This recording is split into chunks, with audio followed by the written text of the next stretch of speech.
Olá, meu nome é André Murilo e eu e meus colegas vamos apresentar um trabalho falando sobre o benzeno em refrigerantes. O grupo é composto por eu, André Murilo, Matheus, Caio e Geraldo. Então vamos lá. O benzeno é um líquido incolor altamente tóxico e inflamável. Ele possui um cheiro adocicado. Nós temos de exemplo o benzeno quando vamos em um posto de gasolina. Aquele cheiro que a gente sente, muita gente acaba gostando e muita gente não gosta.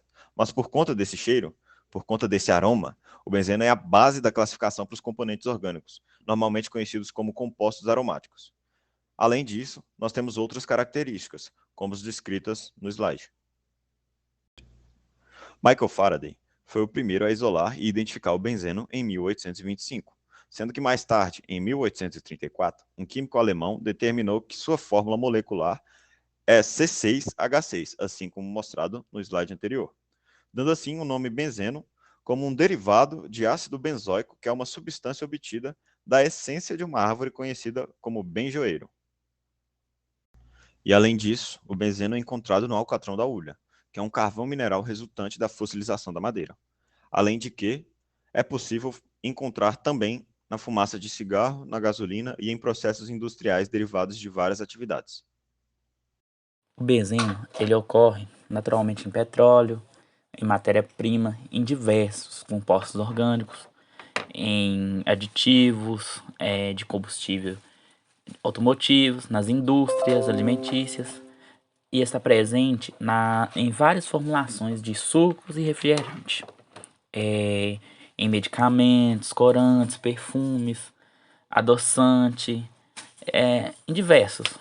E tem em composição de tolueno, desinfetantes e cadeias aromáticas do fenol. O benzeno, ele tem a legislação dele. E hoje, a Organização Mundial de Saúde, para água permitido em água potável, é de 10 ppb. Nos Estados Unidos é de 5 e na União Europeia é de 1. No Brasil, não existe limite de benzeno para refrigerantes. De acordo com o campus em 2007, empresas e autoridades sanitárias asseguram que o nível de benzeno encontrado nas bebidas não implicam para o risco imediato aos consumidores. O processo de formação do benzeno pode ser intensificado quando a bebida é exposta ao calor e à luz. Organizações da sociedade civil que lutam pela segurança e que afirmam que não existem níveis seguros para o consumo dele. Bom, eu vou falar um pouco da toxicidade do benzeno. O benzeno é uma substância altamente prejudicial aos seres humanos, porque ela é uma substância altamente tóxica. E a exposição por curto período de tempo ao benzeno pode causar tremor, sonolência, aceleração do ritmo cardíaco e inconsciência. A ingestão de alimentos que estejam contaminados por essa substância pode vir levar até a morte. Em casos mais graves e de longas exposições, o benzeno pode vir causar leucopenia, que é a diminuição dos leucócitos no sangue, anemia e até câncer. A Agência Internacional de Pesquisa sobre Câncer, uma agência que está ligada à OMS, classifica o benzeno no grupo 1, ou seja, é um composto altamente carcinogênico, ou seja, altamente cancerígeno aos seres humanos. A intoxicação ela pode vir a ocorrer por três vias: a via respiratória, através da respiração de vapores, cutânea e digestiva. A via respiratória, cerca de 46% do benzeno inalado é retido, e uma vez absorvido, 50% desse benzeno ele vai ser eliminado pelos pulmões. O benzeno, ele permanecido no organismo, ele é distribuído da seguinte forma: na forma aguda, a maior parte fica retida no sistema nervoso central. Já na forma crônica, são distribuídos da seguinte forma: na medula óssea fica cerca de 40%, no fígado 43% e tecidos gordurosos 10%. O benzeno que vai ser metabolizado pelo fígado, cerca de 30%, é transformado em fenóis, derivados do piracotecol e da hidroxiquinona, e são eliminados pela urina até 24 horas. Como apresentado anteriormente no slide, Em 1865, Kekulé, após sonhar com várias cobras mordendo a própria cauda, acabou supondo corretamente que, na verdade, o benzeno era um ciclo, ou seja, uma cadeia fechada. E outra curiosidade é que no início do século XX, o benzeno ele era usado como uma loção pós-barba, por conta do seu cheiro agradável. Formação de benzeno em refrigerantes. Metais de transição como o cobre 2+, e ferro 3+, podem catalisar a redução de um elétron de O2 por ácido ascórbico para produzir o radical ânion superóxido. Este sofre desmutação espontânea e forma o peróxido de hidrogênio, H2O2, gerando assim radicais livres. Os catalisadores eles podem estar presentes na água, até mesmo na água utilizada nas bebidas.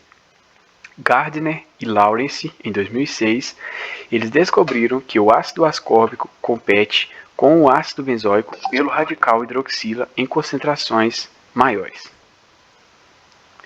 A produção de benzeno ela aumenta conforme a concentração de peróxido de hidrogênio excede a concentração de vitamina C.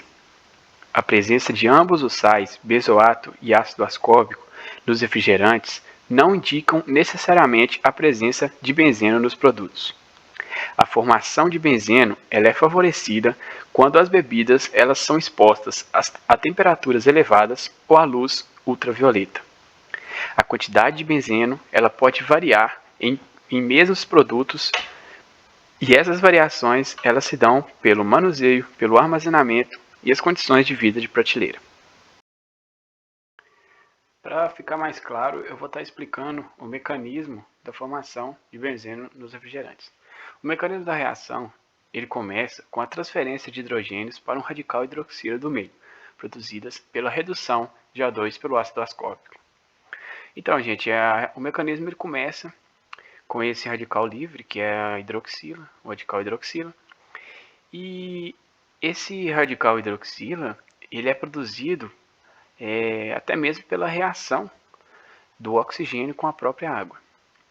E esse mecanismo ele consiste, primeiramente, esse radical hidroxila, ele vai quebrar, essa seta ela indica o fluxo de um elétron, ele vai quebrar essa ligação e vai levar um elétron para o oxigênio e vai capturar o hidrogênio da ligação, formando assim outro radical livre, que é esse segundo mecanismo aqui.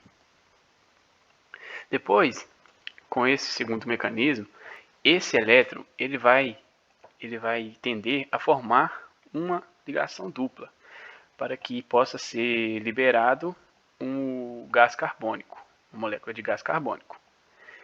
E para que ocorra essa formação dessa ligação dupla, precisa necessariamente de 2 elétrons. E só tem um aqui, desse radical livre. Então, esse elétron vai migrar para cá e vai ocorrer também a quebra dessa ligação, onde um elétron vai para esse carbono, e essa ligação aqui entre carbono e carbono, um elétron vai para esse carbono aqui, e o outro elétron vai ajudar a formar a ligação dupla. Formando isso aqui é uma reação de decomposição, formando assim, liberando gás carbônico e formando um radical livre benzeno. Esse radical livre benzeno, ele não está com o octeto completo, então ele vai tender a completar o octeto. E para isso ele vai quebrar essa ligação da água, que foi liberada no primeiro mecanismo. Ele vai quebrar essa ligação da água, roubando o oxigênio e, sendo assim, formando o benzeno. Considerações finais. A legislação brasileira precisa rever seus níveis aceitáveis de benzeno em refrigerantes e outras bebidas. A Anvisa afirma que essas substâncias no refrigerante não causam risco imediato à saúde. Recomenda-se que os produtores reavaliem as condições de armazenamento.